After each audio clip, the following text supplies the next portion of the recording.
Well, hello, friends. We made it.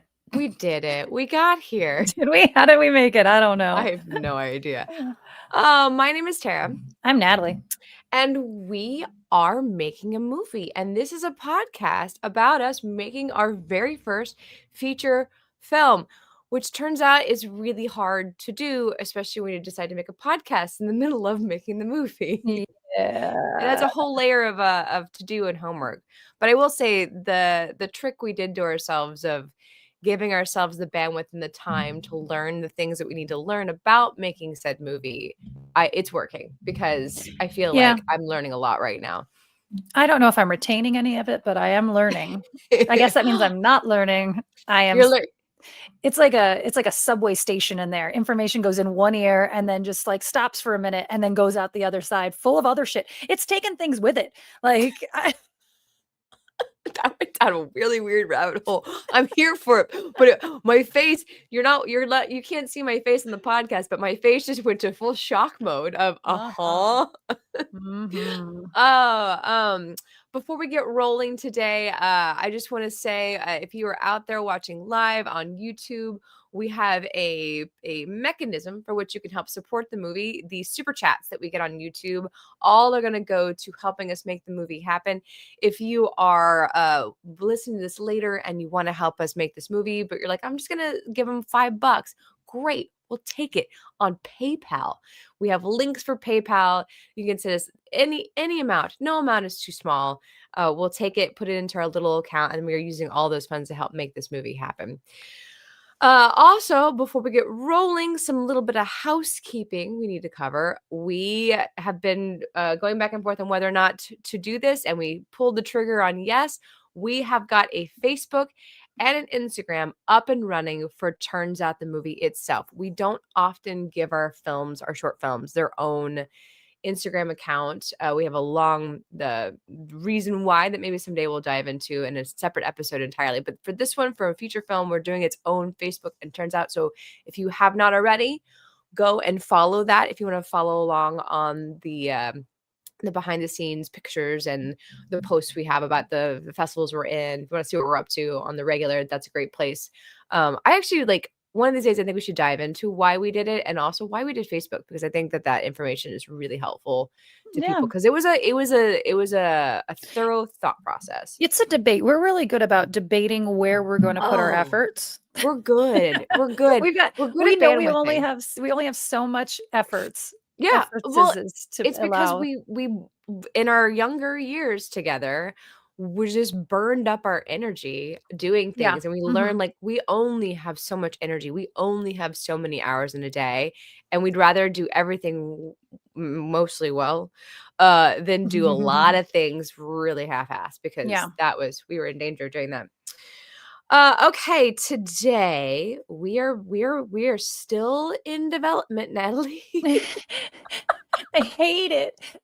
You know what? I think by the end of this, I am just going to absolutely hate the word development. I don't care what it is pertaining to. Like, only because you've heard me say it every week. Shell shock when it comes to development. PTSD. Oh, we're still in development. I think I'm liking this part of development because I like this topic a lot, because we're talking about DPs and I like cameras and shots and angles. Yeah, absolutely. I mean, yes, this is okay. So we're in development, and there gets to a point where there's just not so much you can talk to about development anymore. So now we're interviewing directors of photography, cinematographers, and talking about onboarding them, because that is kind of where we are. But does it need to last for 5 episodes? Not necessarily. But we're making it work. We are, because we have a lot of people whose brains we want to needle and pick in there. Have been dying to do so. Yes. We Yeah. have some very talented friends, including Wey Wang, who is on today. He's in the back room, just sitting there being tortured by listening to us talk about BS right now. Subway trains. He just pretended he hung himself. I saw it in the backstage. Oh, we can we Yeah, you I can't can see Way, but see we can you, see Way. Way. Yeah.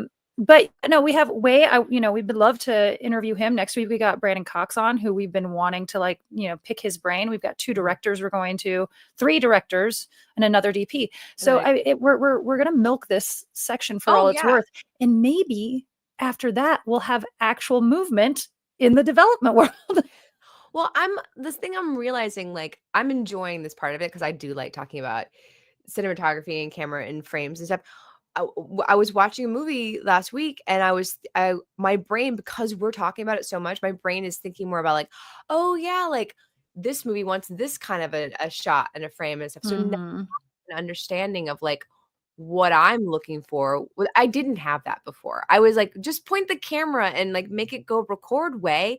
Now I'm starting to have an understanding of like, okay, Yeah. this kind of a movie, this is the kind of shots we're looking at. And I think that Mhm. that it's been very educational for me. So, yes, today we are interviewing our dear friend Wei Wang, who we've known forever at this point, A like long time. a We long didn't actually time. go through and do the math on when this all started. Why We would we know do where that? it all started, yeah. Yes. Tara, we were going back through, like, the Rolodex of films Mhm. and where we worked with Way, and we were getting it wrong at first because we were thinking it was Maggie and Maude, but it was not Maggie and Maude. It was Social Medium, It which was social right media. before, Okay. yeah, Social Medium. So we worked Okay. I think was really interesting, so I'm just gonna rattle off a Social Medium, a Maggie and Maude, Imaginary Friends. There was a commercial. It wasn't a toaster commercial, but there was a What toaster. did we call It it? was a It commercial was that we did. Midol. It was a It was Midol Midol. commercial. Yes. Social Anxiety, Paranorman, Obit, Death is a Favor, and I don't know what that last word is. Suhan. It's Thank you. okay. So like we've realized we've worked with Way with each of us six different directors. Yeah. In you're at seven then because I'm throwing Yeah. Sarah in there. Yeah, so you're at Oh, seven. right, right, right. Yeah, and we've each worked with him in six different directors in different capacities because I've done Mhm. costuming on something, Right. as actors, as producers, as writers, and I just think that is a testament Right. to Way and how I don't know, it wasn't he was brought into our circle, but somehow Mhm. we have We now just took expanded them. that circle too, and in ways are Yeah. is ours as well. But then Right, yeah. you know what, this is okay. Before we bring Way in, hold on. I was thinking about it and I was like, you know how you have like those people who like we bring Alan Ruckert onto anything we do. Anything we We can. love, love, love Love Alan. Alan. I'm not sure that Way is not that for us He because is. Way brought us onto these things. So Way is that champion for us out in the Uh-huh. industry in Yeah, LA that that's we didn't true. realize. Like, Yeah, yes, yeah. we bring Way onto, but like I didn't bring Way onto Obit. Like he knows Obit people because of Obit, Uh-huh, but uh-huh. like was Way in the background going, well, what about Natalie? I don't Yeah, know. You know what, Way, you probably. can take credit for that for all we care. I think Um, absolutely can. Yeah. yeah, so thanks, guys, Way is, a champion in our book Yeah. already. Like, Well, I think so whether Way, like, we've we've we've had a more consistent relationship with a DP than anyone we love our directors. If a director out there Mhm. that we work with, we love you. That's why we keep bringing you back. But we've had a more consistent relationship with Way than anyone else, and I kind of think it's because Way not only will come in and do a fantastic job, and oftentimes if he asks for fancy bells and whistles, he forgoes his pay because he wants the fancy bells and whistles. But also along the way, Way has been a really good teacher to us. Like he never Mhm. just does something and says, "Trust me." He says, "Here's the reasons why." Like Yeah. he has the heart of a teacher, which I think is a really good reason why we wanted to bring him in as our first interview in this DP section, because I trust that he's going to be able to like lay out the information for us in a way that is consumable by the average person. And he doesn't know this, but he does do that consistently every Mhm. time there's been an issue. He goes, well, you could do that, but the thing is, like, that is like the hallmark of I'm about to get schooled by Way. Is he goes, oh, you could, but the thing is, your set will burn down, and you're like, I'm sorry, what? Oh my Yeah, it's goodness. amazing. It's amazing. So we love Way. We have a long and storied relationship with Way. and yes, he is one of our champions, and I will forever champion Way. I will constantly be like, "Oh, do you need a DP? I got a guy. I got it." Yeah, I've for done it. sure. We didn't know how many times I've done that in the background and just gotten bullied out of a job for him, like where I've been like, "This guy's really good." Oh no, okay, you're yelling at me. You Great, you're got gonna have you've your got guy. yeah, you've got somebody else already in mind. That's Yeah, everybody knows that's happened. and they always regret it too. Well, they don't know that, but I always regret it because I'm like, if I had Way, this problem wouldn't be happening right now. But anyways, all right. Without further ado, we're gonna bring Way into the room. Welcome, Way, to our little podcast life. Hold on, I have to unmute him because it's my job. There we Oh, go. hi guys. Hi. Hi. Welcome, welcome. Thank you for Oh, joining us today, thank you for Way. joining us. We Thanks we for having me. Yeah. know being interviewed is not one of your favorite things to do because you, as knowledgeable as you are and you don't even realize it, being the center of attention is not Way's favorite thing. Yeah. I think he loves it. I think it's all an act. You think so? I Yeah. mean, I can see it. All right. Way, would you do me the honor and tell the good people who you are, where you come from, what do you do, and how did you get into the film industry? Where you come from is not really that important, but hey, whatever. So I'm Way. My first life I was in software. I grew up outside of New York City, so I have a lot of like New York and East Coast sort of influences. I spent a lot of time sneaking on out of school and taking the train and subway into the city to check out museums and dick around. Wait, can I curse? Yeah, you're Yeah, good. sure. Okay. All right, Yeah, great. tell me. Dick around and just like, be a backhead. And then I was in software for a couple years and there was a moment where I was like sitting in front of my computer. Is this the rest of my life? And I'm gonna be sitting in front of a computer for the rest of my life? Am Oh, I gonna be in all these endless meetings for the rest of my life? What else can I do? What else would I want to do? And I was doing some hobby photography at the time. This is around the mid-aughts. And it's like, well, I don't want to do photography because that doesn't seem like there's a clear path in terms of an actual career. Well, what's adjacent to photography? Well, cinema is adjacent to that. There's a lot of people who work in cinema. I've always had a love for movies and cinema itself. So let's give it a shot. And then I took some classes, got a degree, not really a degree, kind of a degree. I but like for my software days, I knew that the best way I learned was to like be in it. mhm. I taught myself Yeah. how to program. It's like, well, if I can teach myself how to program, I can teach myself how to use a camera. I can teach myself how to light. So I kind of did that. But the thing that the school really taught me was about storytelling, Mhm. about using different mediums to their strengths to tell different stories. And so something that you do for a comic book versus what you do for a short film versus a feature film versus a doc, all these things, you got to do it differently because they're different mediums. Um, so yeah, so I think, and then I moved to LA, like 2010, 2011, and just sort of dove in.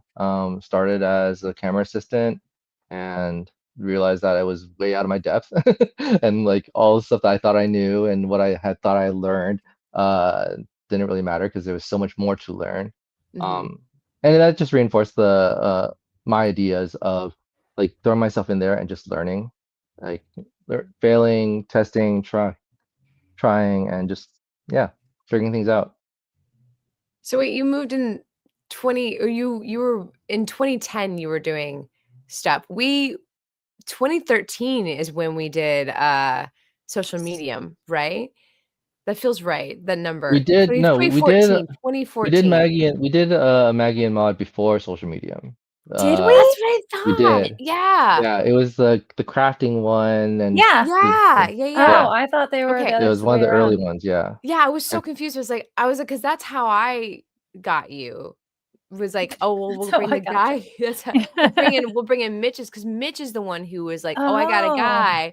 I was like, great. And then let's roll with Mitch's idea. And then how did you meet Mitch while we're in the middle of this? um, uh, I think I think it was Nosferatu. No, it was Oh, Okay. were you it on was Nosferatu? I was on Nosferatu, but I was on something else before that. I was on there was like this tall lady who was like having a date with like the short guy Oh, and I don't know that one. um I forget what it's called. I think it's called A Lovely Treat, maybe. Mhm. Hmm. I don't know all Anyway, Mitch's yeah, filmography, Mitch's evidently. filmography. it was one of the Well, Mitch has early done so things. much. And then yeah, and it's like, like Mitch is great, and Oh, Yeah. wow. It's so yeah. funny because, like, my perception of you at the time that we did Social Medium was like you were this like really seasoned grizzly guy who's been in it for like 10 plus years. Like that was just like the The lens vibe. that I put onto you. And then it's just maybe because also like I talk a lot and say a lot of words. And so you realize really quickly I don't know very much. You don't speak very often. You only speak when you have something really poignant to say. So therefore, like I just superimpose onto you all of this like, vibe and weight of time and experience, which, Oh, wow. whatever. It works. I have this memory of Way on social medium. There I don't remember what exactly was happening. So there was co-directors on that. Mitch and Sarah Lynn, was that her name? Hmm. I Mhm. was costuming that. Tara was the lead in that for anybody in the audience who doesn't know. Um, and Way was DP on that. And the camera had a personality. It was one Yeah. of those where it's a mockumentary-ish, and the camera's following around. And I remember they wanted Way to do something. They wanted the camera to move in some certain way, and Way just kept going. But why would I do that? As and, the camera and person, Mitch camera was person and Mitch character. was getting so frustrated. And you were just like, and it just this thing of like you going, no, but why would the cameraman do that? And Mitch was like, I think it finally came down to Mitch just going, I just need it to happen. So, and and as an actor, the number of times a director asks you to do something that just doesn't make any sense, and you always just go, okay, it's my job to solve it for whatever. But it was such an interesting moment because I had never been on a set where the camera had a personality, and you were if even if in that moment it might have been frustrating for the director, um it still was better than just doing it, like Mhm. having I to agree. like knowing and understanding why the camera was doing this or why the camera would do this was still the right question. I mean, ultimately you have to go and the director gets to tell you what to do, but just like Right. it is as an actor. But our job is also as actors to go, but wait, why am I doing that? And eventually sometimes you have to go, okay, I'll justify it. It's my job to justify it. I don't know. It was just this. I remember standing around that kitchen table or dining room table, and you and Mitch going back and forth, and you going, "But why am I doing Why? this?" Well, I mean, like, it's not just like because I was playing a character, but like, cinematography is storytelling. It's Hmm. interpreting a script, a story through a lens, through a camera. And like a lot of times when I meet with directors and we talk about like a vision for a project and like the way we want to interpret that visually, well, I'll try to set ground rules. Okay, like Hmm. whenever we shoot this person, we're always going to use this lens, or we're going to always shoot it Ooh. from this angle, or Mm. at XYZ. Like those are just some like arbitrary examples. Um, and so like if we establish those rules, I feel like part of my responsibility is to be like, hey, we set these rules. Like this is the kind of style, this is the kind of character the camera is supposed to be. Like, are we throwing that out the window now? Hmm. Or are we adjusting that? What's going on? Because like I mean, I understand that production is a live thing. There's a script that you write, and then there's a script that you shoot, and the script that you edit. And they're all different, and you have to let the Mhm. story speak to you in those different modes. Hmm. Going back to the whole the medium is a message thing. And so I think it's important to reinforce those ideas and Mhm. to fight for them when like because a lot of times the director is like time crunch or we're gonna lose this location, we're gonna lose this actor, Hmm. blah blah blah. So they just want to get it. Right. And it's Yeah. like, well, we can get it, but is it the best version? Is it what we want? Is it Mm. and then Mhm. someone needs to be there to protect all those things that we talked about. And ultimately, if he's like, no, no, no, let's just do it. And it's like, okay, we'll do it. And That's like on you. I've That's I've on you then. Yeah. yeah, Yeah. yeah, totally. Yeah, it's like all I can do is like say my piece, and then if you want to do Hmm. it still, then let's do it. And I've heard of like stories of other directors who will be a little stronger with that. Like there's this one story of a big time DP who like the director asked him to like turn around and like shoot the other way, and the DP refused because he Hmm. knew that if he shot this, they were going to use it, and it's going to look like shit because they Mm. just weren't ready to Yeah. look that way. And Right. so he was Mm. protecting the integrity of the film, by Oh, standing wow. up Yeah. for it. Yeah. Yeah. Yeah. Well, Well, and sometimes it's gonna be that the director's not necessarily seeing it in real time, but you've got, since this is your job, yeah. that once it gets into the editing room and they're gonna go, "Oh, why is this one shot handheld?"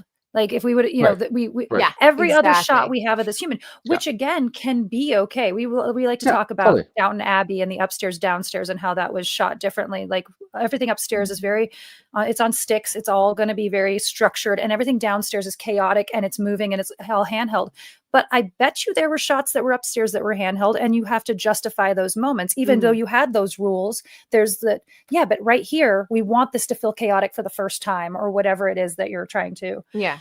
impart. Yeah, I mean, it kinda sounds like the job of the DP, aside from setting up the camera and pointing it and, deciding the angles, is also being an advocate for the film when it comes to the shots and, like, maintaining the integrity of what you decided pre-production. Like, you're like, just like actors are there to advocate for the character that there are, you're there to advocate for the visual look of the movie. Mhm. Yeah. How much of Yeah. that is collaborative? So, I mean, I'm sure it's different with every director you work with, and that's one of the reasons we wanted to have you on, is because I know how many directors you have Yeah. worked with, and you have directed yourself, right? Didn't or Hmm. okay. Yeah. Mhm. So having all those, how much of the, I know once you get on set it might be different, but in development, in pre-production, how much of that visual is collaborative? How much say, I don't know. I don't even know how to ask that question. I think you understand Yeah. what I'm trying to get at. It really comes back to the director and like the Uh-huh. kind of director they are. Like the last episode, like one of the prior episodes, you talked about how if you were to direct something, Natalie, Mhm. that you would be like, oh, I'm just gonna work with the actors because I don't know about any about this other stuff. And Mhm. I've worked with directors like that before who like basically give me like basically carte blanche of all the visuals, camera movement, angles. Like I'm responsible for creating the shot list on my own and this and that, which is fine. I'm happy to do that. But my preferred method is to work with the director, and Mhm. like have conversations. Okay, especially if it's a writer director, because they like writer directors. They tend to have more specific visions for how Okay. they see a Mm, film mhm. and like how they see their film, which is different from a director who's brought on to shoot something that's written by someone else. Yeah. Yeah. Um, and so when it is a writer director, I'll try like I mean, in all instances, I try to be as collaborative as possible. Mhm. Um, but I also don't mind taking up more if the director is either doesn't feel qualified to do that, because Mhm. I'm just going to generally have more experience than most directors, because I just by the value of my virtue of my position, I get to work a lot more than Mhm. most directors get to do. So like Yeah. so like I try to be collaborative, and the first thing I try to do is like go to baseline references. What are like the top 5, top 10 films that influence you? And they don't have to be good. They don't have to like be anything like that. But like it's like when because we all have cinematic touchstones, and when you're Okay. talking about conveying ideas, you need to have words. You need to have a similar foundation, Mhm. Mhm. and like through that is through cinema, because like you have a shot, you can describe the shot, but the way that you describe a shot is different than how I describe a shot. And so Mm. it's better to just, well, let's just look at the shot together. And Okay. like it's not so much just the shot, it's like, well, how does the shot live in the context of the scene, in the context of the larger film?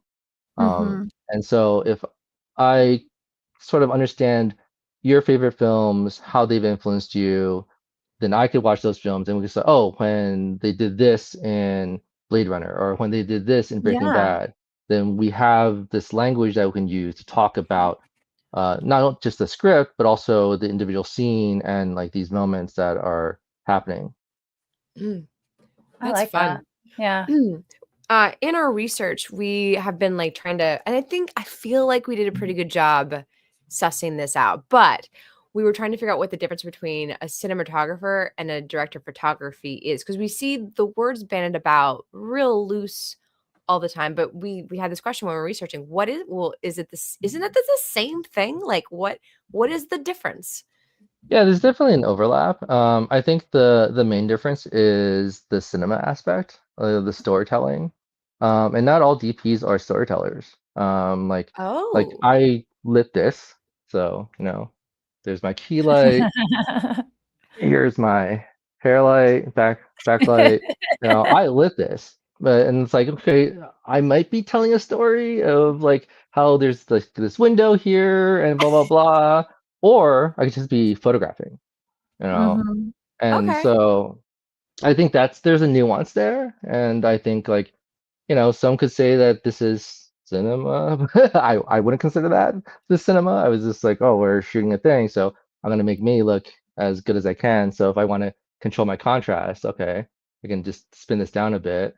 Or it's like, oh no, I want it to be a little bit more uh like more podcasty because you guys are very well lit. So let me be more well lit as well. I can do that.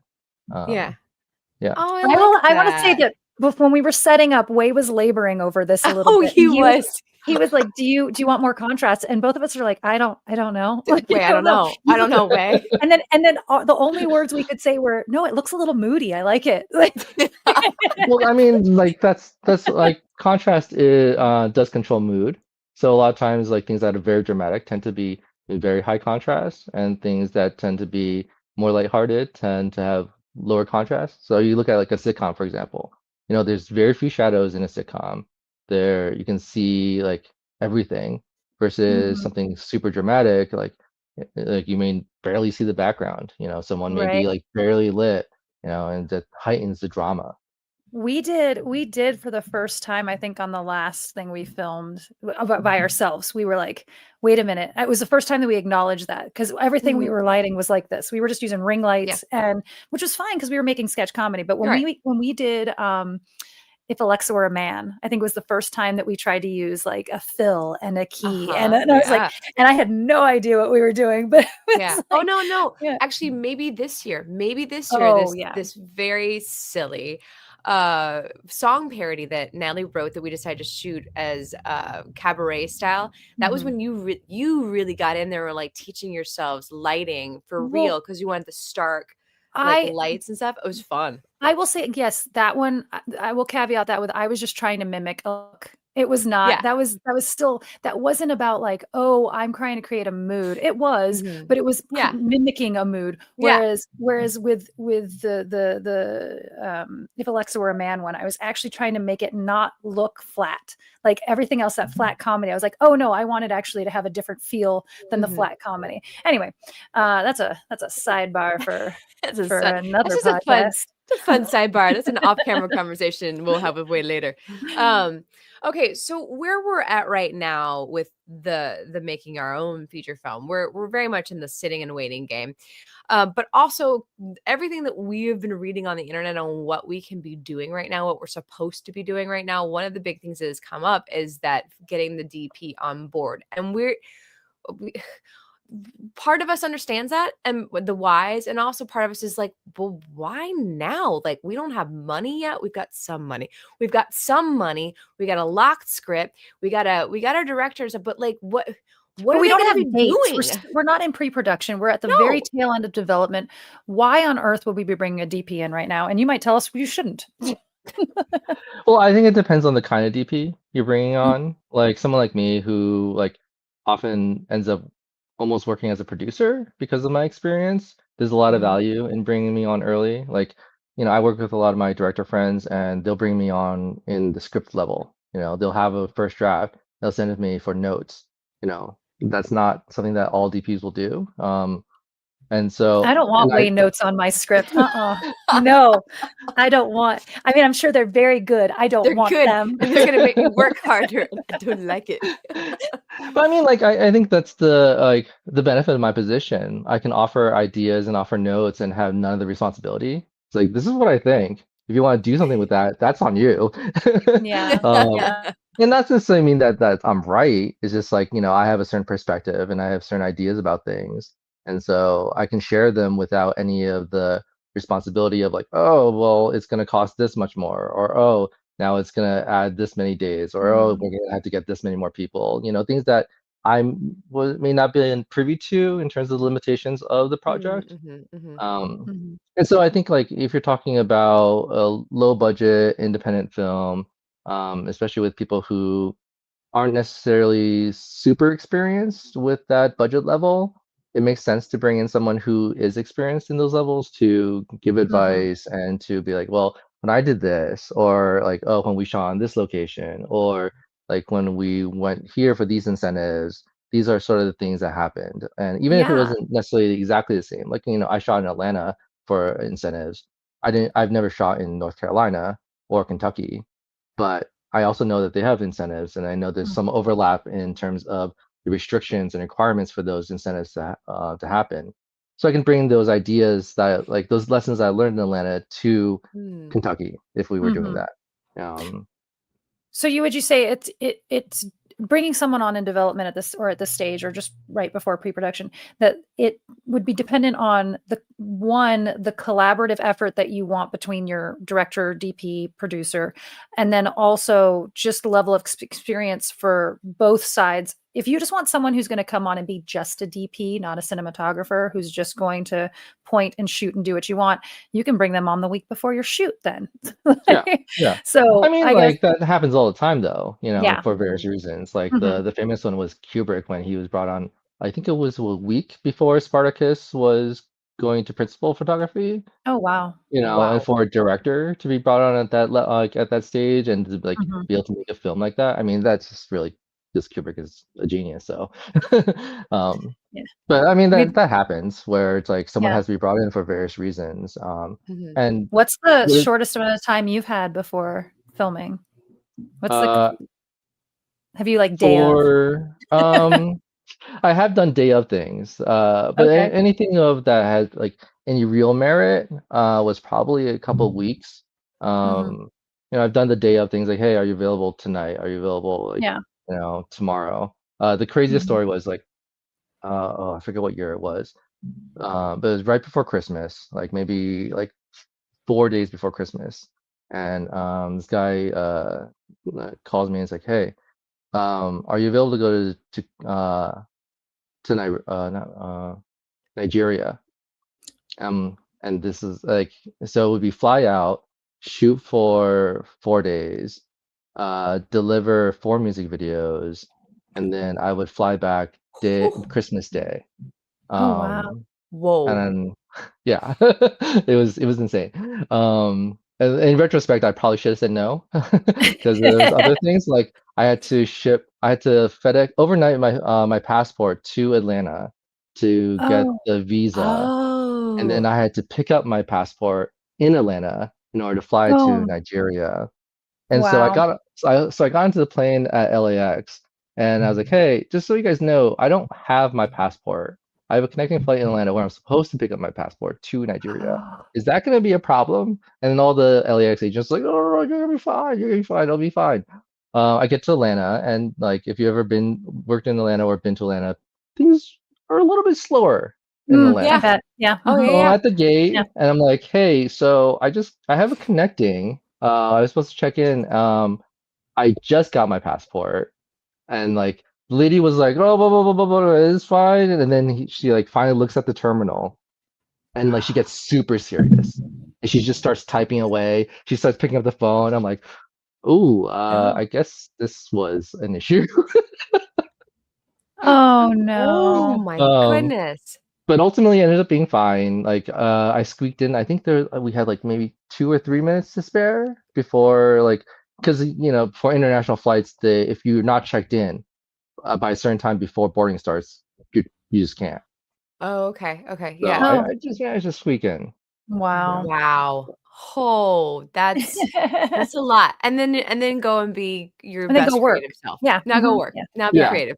Well, fly. So we flew into Nigeria, and we did gear pickup day that we flew in, and Mhm. then we're shooting the next like 3 4 days. Um, and look, Wow. it was kind of crazy. It was the wife of like not the governor, but like someone that Whatever. was like associated with the governor. So we had like police escort everywhere, just to like get places faster. I mean, it's Yeah. Nigeria, so there's a little bit of corruption. Yeah, but was it like driving into a blizzard to film in Dubuque? No, but we did. Oh my It was crazy goodness. that like we like drove into this one little village, And like apparently they either knew about this lady or there was some notoriety ahead of us. And so a significant crowd had gathered. And at the end of it, she just like pulls out like a huge wad of cash and just like throws it up in the air. It's like Oh. pandemonium as all these people like try to like grab cash. I Oh was my like, Oh god. my this gosh. is crazy. Like, That's where am what I? you Yeah, have that's the wildest adventures, Way. Like, you tell me stories, I'm like, "I'm sorry, what happened to you?" oh my That's gosh. so ridiculously fun. My goodness. Okay, so we talked earlier, like, Natalie slipped in the conversation that you also are a director. I've known Not a you to director. I write. have directed, not a You director. have directed. Okay, sorry. Okay. You have directed. No, no, no. That's a really good I clarification I point to make. appreciate that. Yeah, I appreciate that. You have directed. You have directed. You have written. You've done multiple jobs. How has branching out in this way kind of helped you view the job of being a DP? How has it shaped the way you work? I mean, I think like when you're familiar with different responsibilities, it helps give you insight into that world. So when I talk to directors, I like having directed things, I know what I would want to talk about, and Mm, I can approach things in that way, and like I'm always story first, and mhm. then like what serves the story, what best tells the story, even if it's not necessarily the most beautiful or the most like Oh. try to make it as visually interesting as possible, but Mhm. Yeah. you're working within the confines of what the story requires. Um, Yeah. and then having edited stuff, having colored stuff, it's like, well, what do I need to deliver for post? Because a lot of Mhm. times we'll be doing VFX elements and then we won't have a VFX supervisor on set. So then that sort of falls on me to know what to do. So it's like I'm Yeah. shooting green screen or I'm shooting plates. It's like, okay, if I was compositing stuff together, which I've done, what would I want from these elements, or what would I need from these elements? Mhm. And a lot of that came from my own just curiosity, um, like uh, like coloring, for example. Um, a lot of times I didn't necessarily have a colorist, but whenever I did have a colorist, I wanted to be able to talk to them and like sort of understand what they did. So I was like, well, I'm going to learn how to color, not necessarily to be exceptional at it, but at least know enough about the basics so that if Mhm. he bullshits me, I could be like, hey, all I have to Uh-huh. do is X, Y, Z, and we'll get there. Like I did this short film where the shot was on a rooftop looking at downtown LA, and there's two guys lower like fifth of the frame and a lot of sky. But a lot of times in LA, you don't get a blue sky because of Mhm. smog or clouds or whatever. It just ended up like feeling gray. And so I was like, hey, like I'm not looking for a ton of color, but I just want a little bit of blue to like because that's when we look at the sky, we expect it to be blue.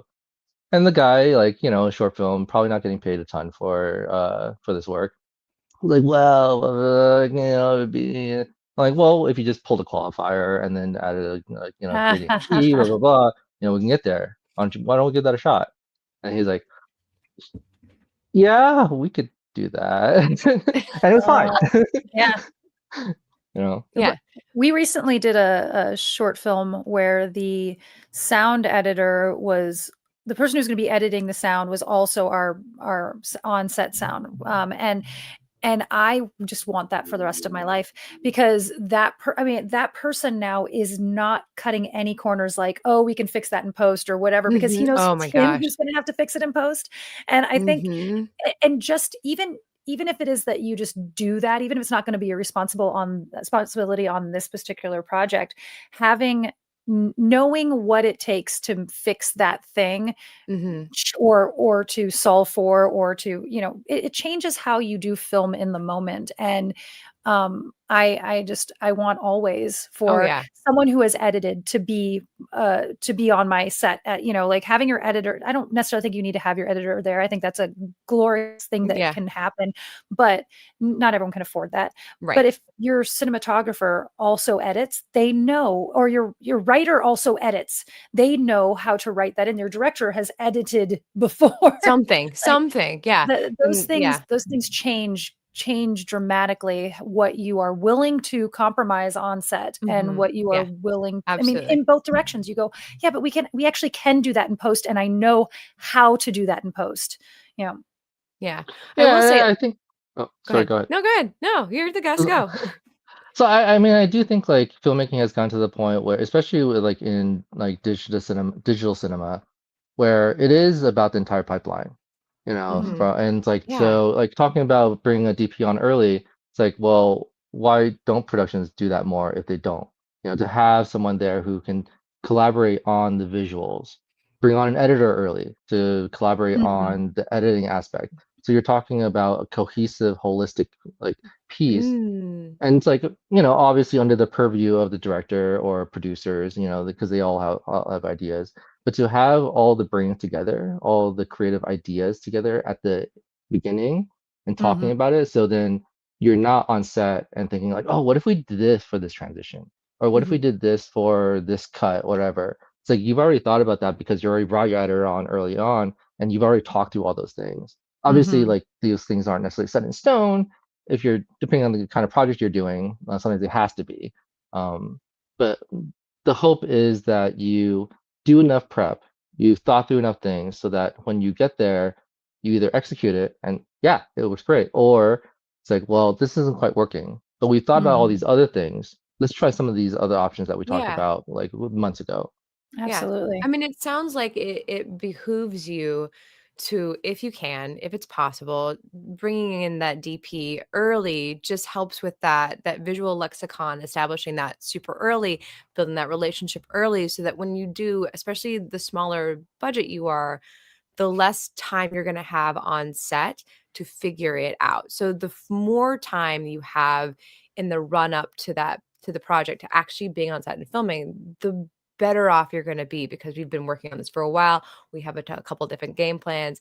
We all have a very clear vision together. So bringing you in now would be like a good step. Like, it may still not work out because you might still lose your DP because our budget is small, and if we have to lose you to Marvel, then that's, go take Marvel. However, when you're working on these indie projects, doing that holistic approach sounds lovely. It sounds amazing.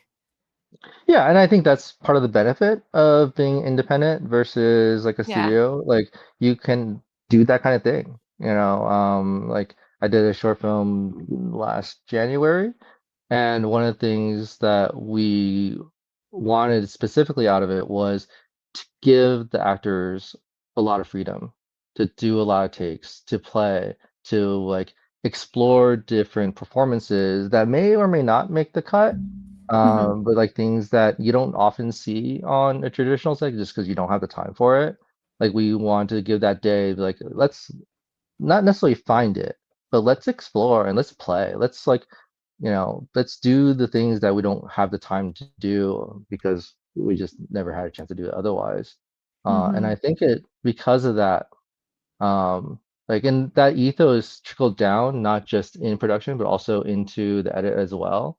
Mhm. Get like letting the editor like, here's the footage, here's a script if you want to look at it, but like don't feel like you need to adhere to what's here on the Oh, page. interesting. Just Mm. like make something out of what this is. And Mm. I think that really, and that continued to snowball through the entire editorial process, even into color.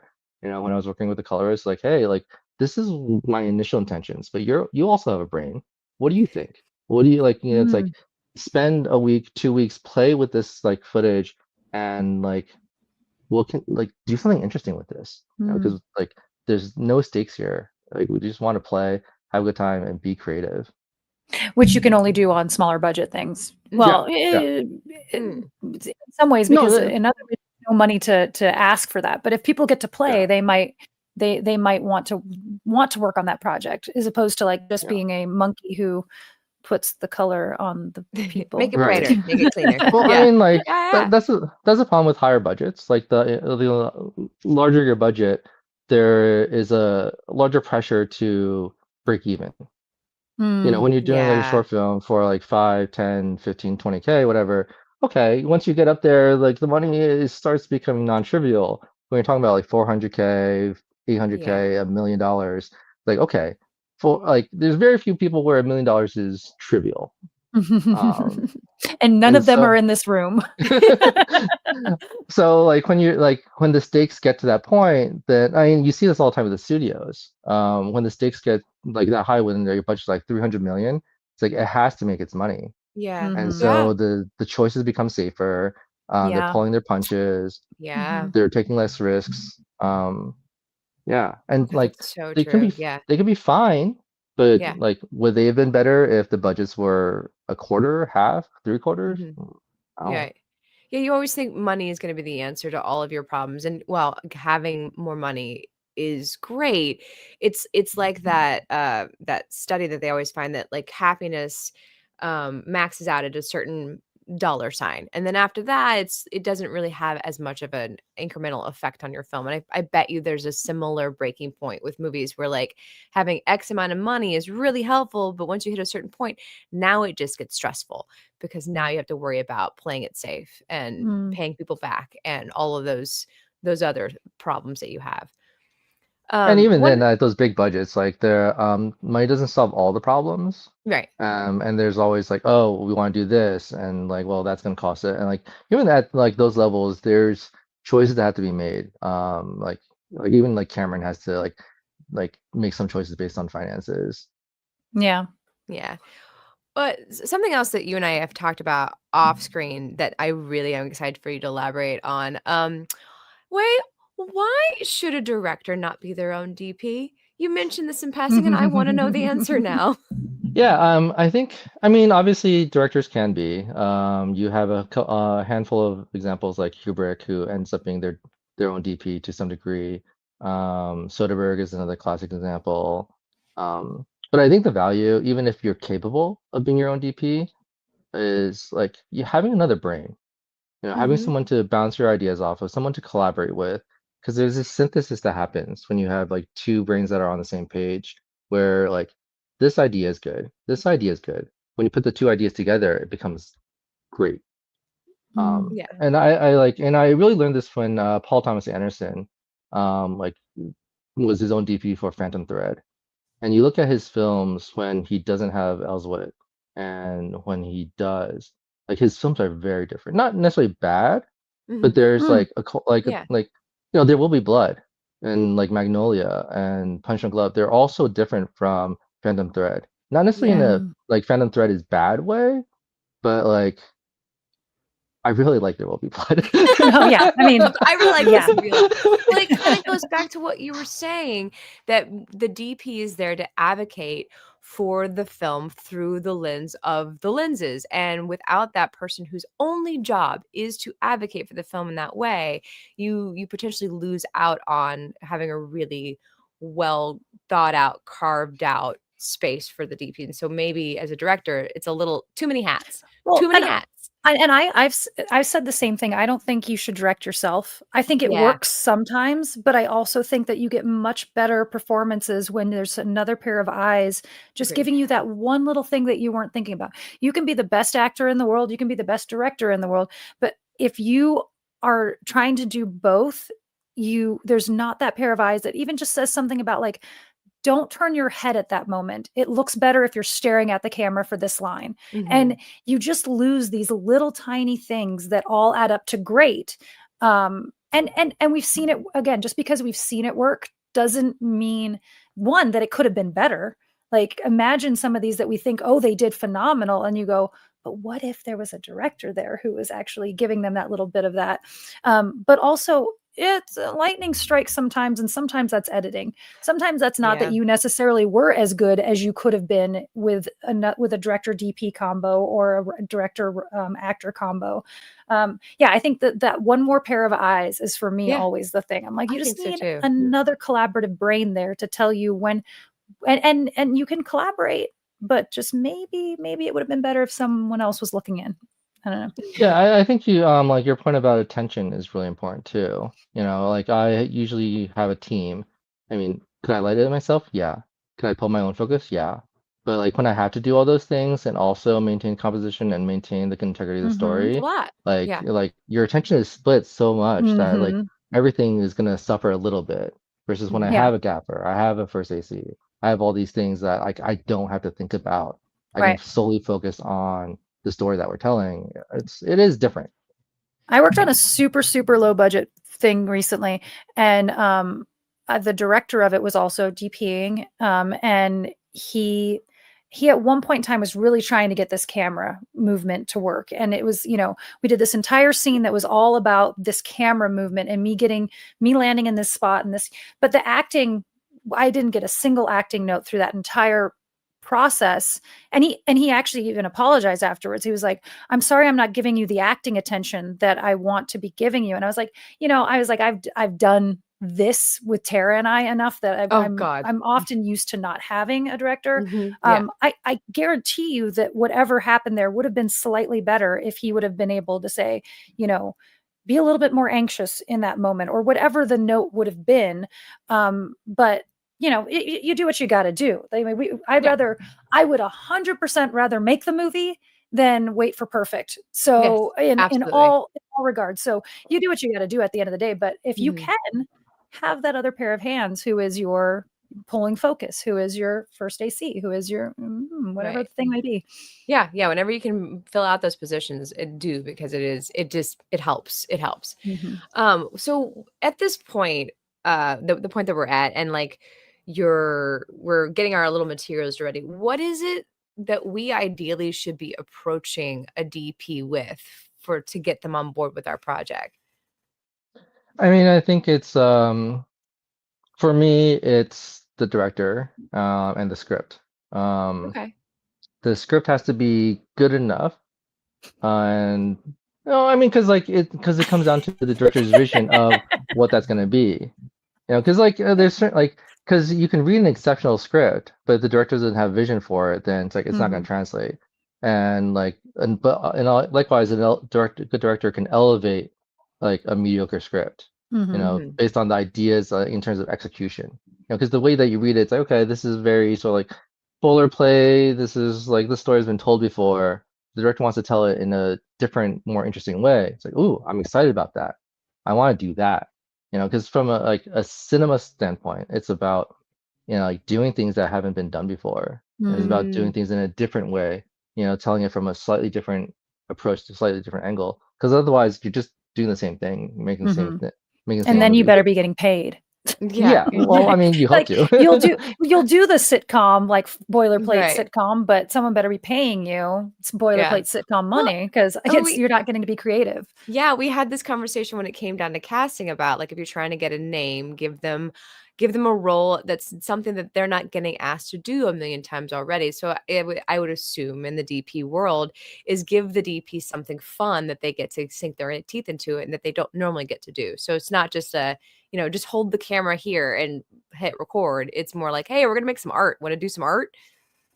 Yeah, I think most DPs want to create art. I think there's gonna be some who that's just not their wheelhouse, because they're Mm, just so fair. accustomed to doing a certain kind of thing. And I prefer to be challenged. I prefer to be pushed to doing something that I've never done before, versus like, okay, you know, like this. Like I rarely do this, so I was very, very stressed and very anxious last night. No. Whereas if I was doing a movie, I'd probably be fine for the most part. Mm. Because I've done that before a bunch of Yeah. times. So Yeah. wait, on that same note, like, okay, so for anyone who's out there who wants to approach Way, like, Oh yeah. what is it that you're wanting to do? What's like you Which say, links are below, but yes, yes, yes. yeah.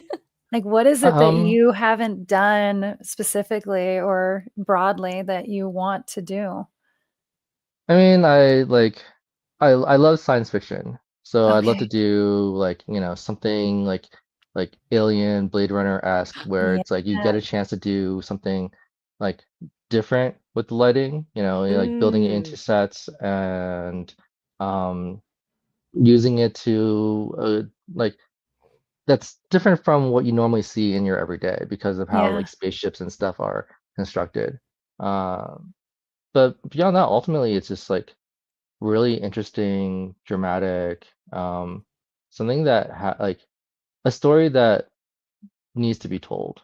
Okay. And So what we approach you with, not we do well, not approach with stories that need to be told. I mean, I that's like because I think that's the heart of cinema, you know, Yeah, like the heart of yeah. cinema is like these stories, and like it doesn't necessarily need to be like super political or whatever. I think Mhm, like it's like a story that needs to be told is in terms of like the truth that's in it.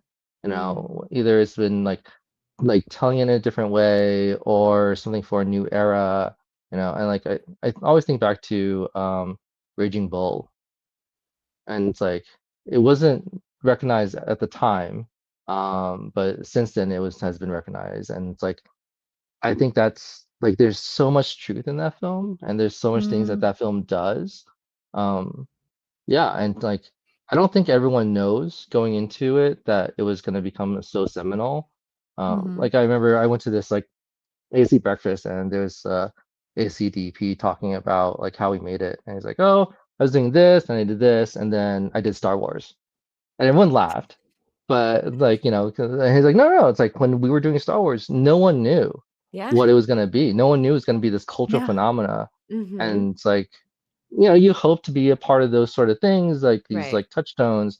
But like I think the benefit of being in the independent world and being in this new digital climate is you can make stories that are gonna be impactful in a much different way. Yeah. You know, you don't, Yeah. not everything has to be a Star Wars. Not everything has to be that There Will Be Blood. You know, you Right. can make something special, Yeah. um, and Mhm. impactful.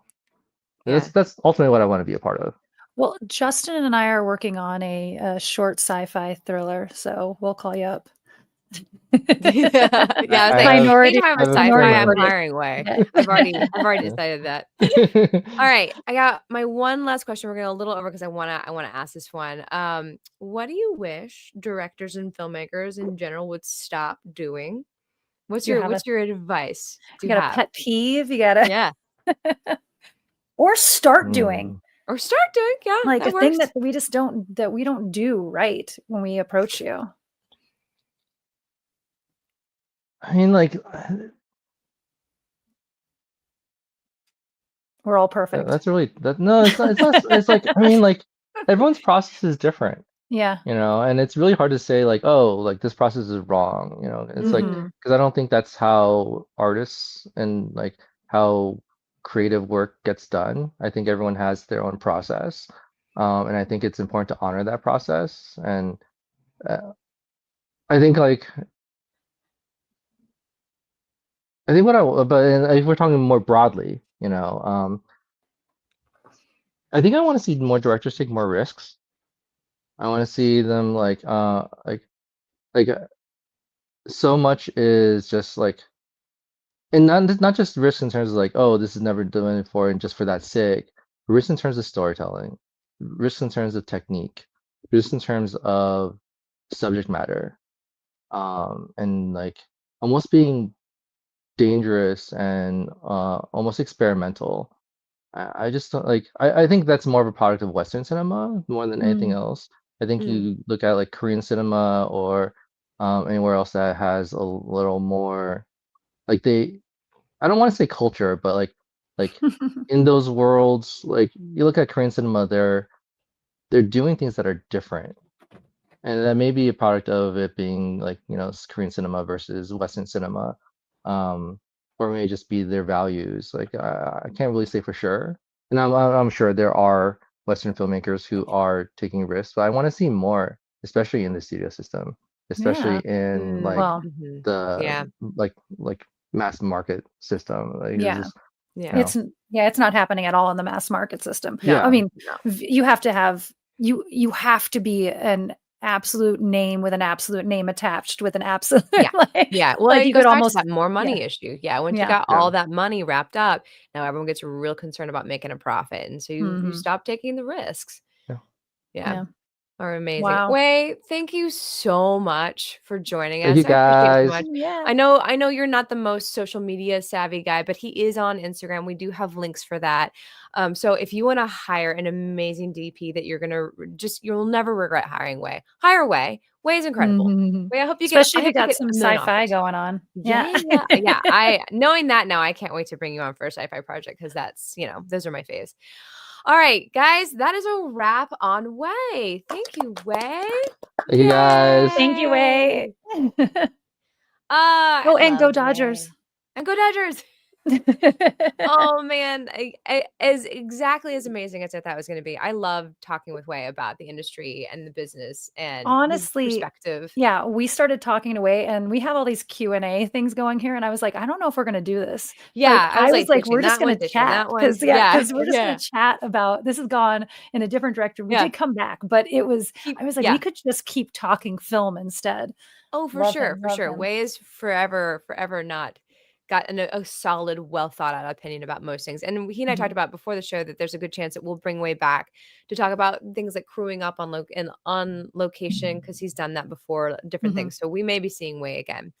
Yeah. All right, guys, that brings us to we're almost done, which means it's almost time to finish the show, and we're gonna do the Abby Singer shot next. Sure, Abby I got one. Abby Singer shot is our vocabulary lesson of the day for you guys. Nellie goes out and finds some research, and she presents us with a new term. Yeah, I mean, I got one very last minute. Guys, you should know that I was an hour late to work today. So here is the one that I'm going to read off my computer. It's ambient light, Okay.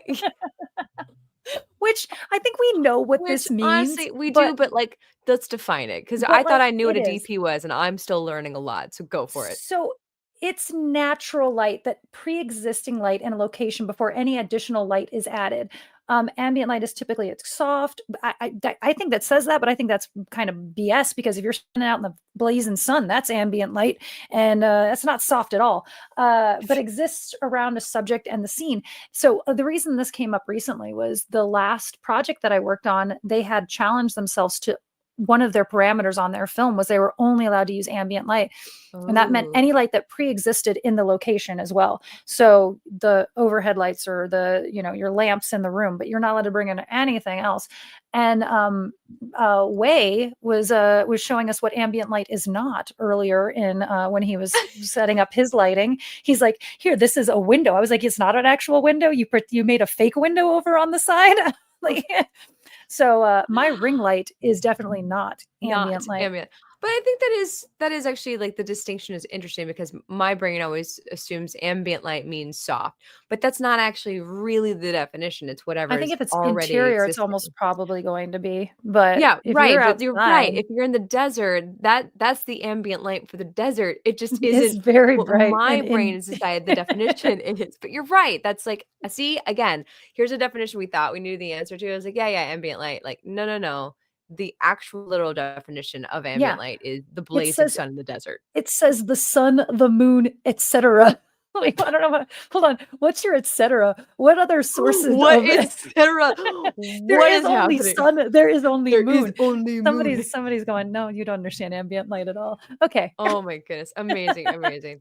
All right, before we get on out of here, I want to remind all of you if you want to help support the film, we have a PayPal. We'll take any denomination in that PayPal, but also we do the super chats and all of the super chats that we collect here on the live stream, we put directly to the film. And today I want to thank Shannon West. Shannon, you're far too generous. Thank you. She says, just a little thank you for all the giggles and coffee snorks out of my nose through the years. I'm Yes, sorry. The we coffee have has come out caused your nose. many of those. That is the thing. Thank you, Shannon West. We're gonna put that little bit of funds into our account and use it towards the film. We appreciate you so much. If you want to be cool like Shannon, that super chat is there for you. And the PayPal as well. If you want to do it quietly, the PayPal is also available for you. All right, guys. Next week we're coming back with another interview. We're going to be interviewing cinematographer. I'm going to say the cinematographer word because that's how I think of this person, Brandon Cox. We met Brandon Cox at the Julian Dubuque International Film Festival. Mhm. We were there doing filmmaker interviews, and he was very reluctant. He's like, "You don't want to interview me. I'm a DP." We're like, "No, we do. Come to this interview." He was one of the best interviews we had that It was entire session. really informative and he was, yeah, really fun. So I'm Very cool. excited about this one. Me too. So don't miss it. Brandon's a lovely guy. He's another one of those heart of a teacher kind of people. So tune in for that. Next week, Wednesday, 10 a.m. Pacific time. We'll be doing it live.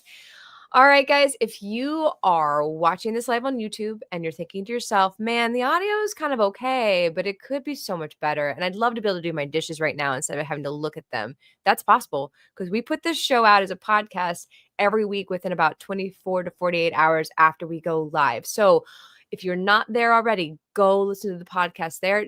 Subscribe because that really helps us out because we are really trying to make this podcast go forward. And if you are a filmmaker out there and you're liking what we're doing and you want to see more of it, spread it around to your friends. We're trying to meet more people to have more people to interview. So like we need that grassroots effort to help us reach as many of the filmmakers that we maybe don't know because the way the world works, we only hear about the loudest voices, not Mm. the best voices, just the loudest voices. So spread it And around and Way reach used out to to be one of us. those quiet best voices. He's not the loudest voice. He's not the loudest voice, not the loudest voice. All right, guys, thank you so much for joining us. We've had a great time. I love the section we're in right now. I am having a great time talking about DPs. We'll be back next week with more. And stay safe out there and make movies.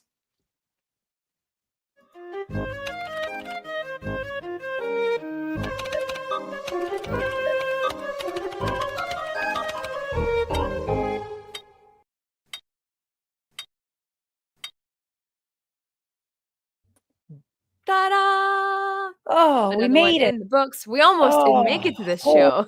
wow, guys, not kidding. Welcome to the credit Tara, cookie. yeah, Go yeah, ahead. Tara texted me at what was it? It was 34. 20 minutes before we were supposed to be going live and was like, just checking in. I Where are you? just wanna make sure, like, I'm sure you're very busy with something because usually if Natalie's not on Mm-mm. time, on point, it's because something, like, real is going down, and so No, I've just learned to trust and wait, but no, not. everyone's the glue.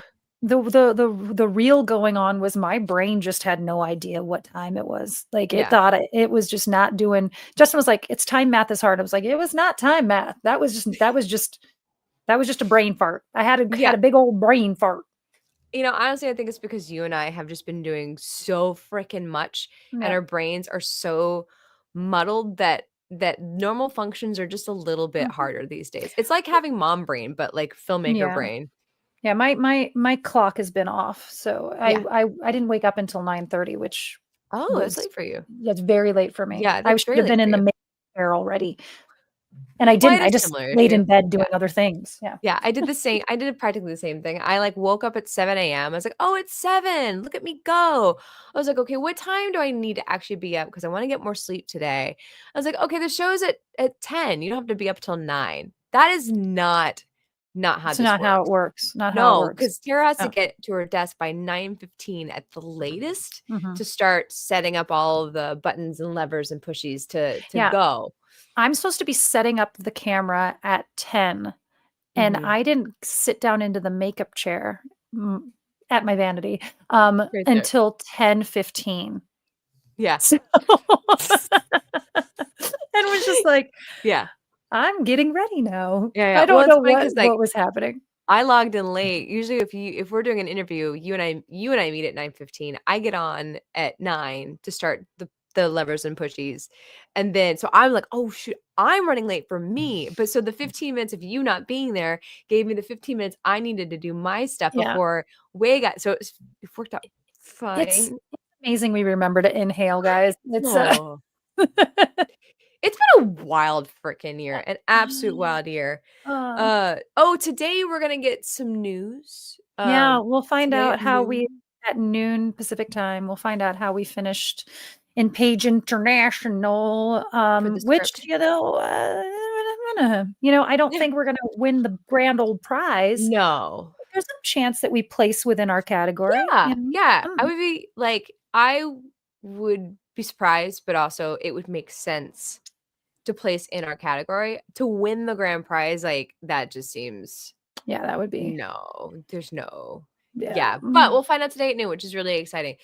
We've been talking a lot, in our meetings about, like, where else we're gonna send the script, I did submit what it else we're gonna yesterday. okay, Yeah. Yeah. So I submitted us to Omaha.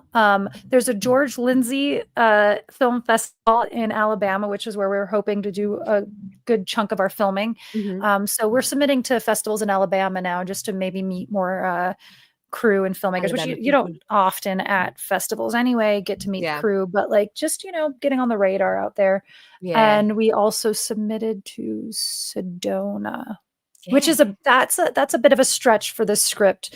Sedona likes things that are making impacts, Right. and Yeah. our Yeah, script yeah. is not necessarily making an impact, but Right. Yeah. yeah, we Yeah. don't, there's We not much often social commentary. Yeah, a lot Uh, of our work is not social commentary driven, and therefore we don't do as well at the indie or things because that's what they mhm, want. Like that's what yeah. they're for them. Filmmaking is about raising consciousness, awareness, and blah blah blah. Ours is about making funnies and making people Yeah. happy and laughs. Shannon West, yes, that George Lindsay. And actually interesting, and I didn't put this in our cover letter or anything like that. But uh I've worked with his son, and his son looks exactly like him. Um and I worked on a play called High Noonish. It was a comedy western for kids that he directed. And now I didn't, I don't know if he has any association with the film, but I do think that our film probably appeals to that same comedy. Yeah, It's warm, it's yeah. fun, it's not dark. I mean, there's darkness to it. There's a dead cat. Um, There's there's sadness, a lot of dead people. deep sadness.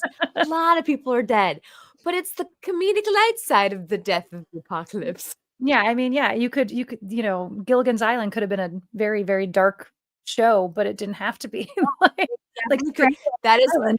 that is dire. Those are dire circumstances you're in, but we're gonna make some jokes about it. Yeah, It's gonna be fun. so I'm Yeah, that hoping that it performs well yeah. there. Yeah, that would be really, really amazing. Oh, do we have a mug of the week this week? I Yeah, feel like I got you so, got us? look how cute Cute. this is. Oh, I that's think you so I'm gonna cute. my focus doesn't change, so you're not gonna get, like, the best view there, but Are they lures isn't or it pine cones? they're leaves. They're leaves, wrong on all accounts. They're leaves. They're leaves. Um Oh, But it's got cute. this handle's really cute too, like, but, I Mhm. the mug of the week thing might have to go on hiatus because Yeah, 'cause I've not been to the you market in 2 months, and Mhm, I mhm. don't think I'm going back before the winter's over. I mean, we got a little bit of snow last night, and last year I had such an issue with the weather and the candles breaking, and so my Yeah. window to make new candles has closed, and I just don't think I need to stress myself. Like, it's not Well, yeah. worth it. Yeah. I don't Well, know. that's the thing is like we were talking about you and I in bandwidth earlier during the show, and like you only have so many widths of bands Yeah. or so many bands. There's only so much. They're only so wide. There's I only don't so much have you can do. there's a marching band and, Yeah. yeah. Yeah, there's not like I haven't done a test kitchen in such a long time, like because I just don't right now I'm like Mhm. so I might actually film one today Ooh, because I have one for you. did it. It's potato chip chocolate chips cookies. Sorry, I got there.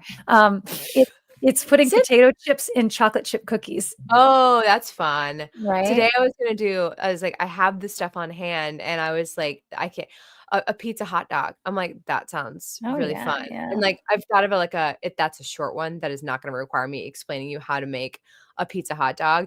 So I've like thought of a formatting to make it shorter. Like, Yeah.